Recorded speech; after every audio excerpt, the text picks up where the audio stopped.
গত ২৮ বছরের সব রেকর্ডকে ভঙ্গ করে প্রচণ্ড তাপপ্রবাহে জ্বলেছে সারা দেশ। প্রশ্ন আসে, এ পরিস্থিতি কি মানুষেরই সৃষ্টি নাকি প্রকৃতির প্রতিশোধ? বিশেষজ্ঞরা বলছেন, নগরায়নের কবলে নগরবাসী দিনকে দিন হারিয়ে ফেলছে বাতাস বিশুদ্ধকারী সবুজ গাছপালা। জাতিসংঘের পরিবেশ বিষয়ক কর্মপরিকল্পনার তথ্যানুসারে কোনো আদর্শ শহরে ২৫% বনায়ন বা গাছপালা থাকা জরুরি, অথচ তার বদলে রাজধানীতে অপরিকল্পিতভাবে বেড়েছে কংক্রিটের বাড়িঘর।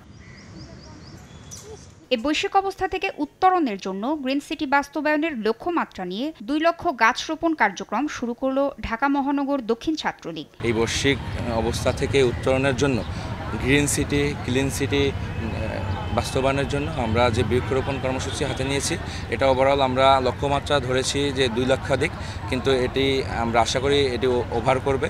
ঢাকা মহানগর দক্ষিণ ছাত্রলীগ ইউনিট থেকে শুরু করে ওয়ার্ড থেকে শুরু করে থানা থেকে শুরু করে মহানগর, আমি সকলের যে অবস্থান থেকে, সেটা বাসার ছাদ হোক কিংবা বাসার ব্যালকনি হতে পারে, সকলকে আমি 5টি করে বৃক্ষরোপণের জন্য অনুরোধ জানাবো।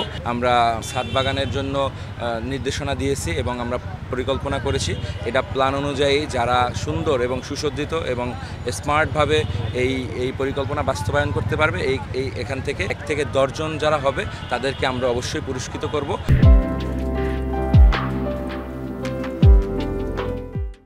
এ উদ্যোগকে স্বাগত জানিয়ে ঢাকার দক্ষিণ সিটিতে 25% বেশি বনায়ন করার পরিকল্পনার কথা জানালেন দক্ষিণের মেয়র শেখ ফজলে নূর তাপস। সকালে নগর ভবনে মহানগর দক্ষিণ ছাত্রলীগের উদ্যোগে আয়োজিত বৃক্ষরোপণ কর্মসূচি ও চারা বিতরণ কার্যক্রমের উদ্বোধন অনুষ্ঠানে একথা জানান মেয়র।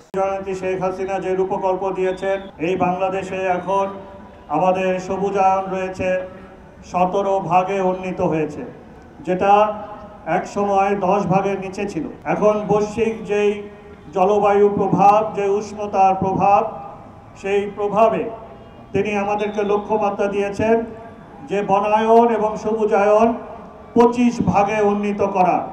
সেই প্রেক্ষিতে আজকে ঢাকা মহানগর দক্ষিণ ছাত্রলীগ যে অগ্রণী ভূমিকা পালন করছে, যে নেতৃত্ব দিয়ে এই ঢাকা শহরকে সবুজায়নে রূপান্তরিত করার মহতী উদ্যোগ নিয়েছে, আমি তাদের সবাইকে আমার আন্তরিক কৃতজ্ঞতা এবং ধন্যবাদ জানাই। একই সঙ্গে পান্থকুঞ্জ পার্ককে আগের মতো সবুজায়নের পরিকল্পনার কথা জানান তিনি। তাসনিয়া নিশাত মিম, সময় সংবাদ, ঢাকা।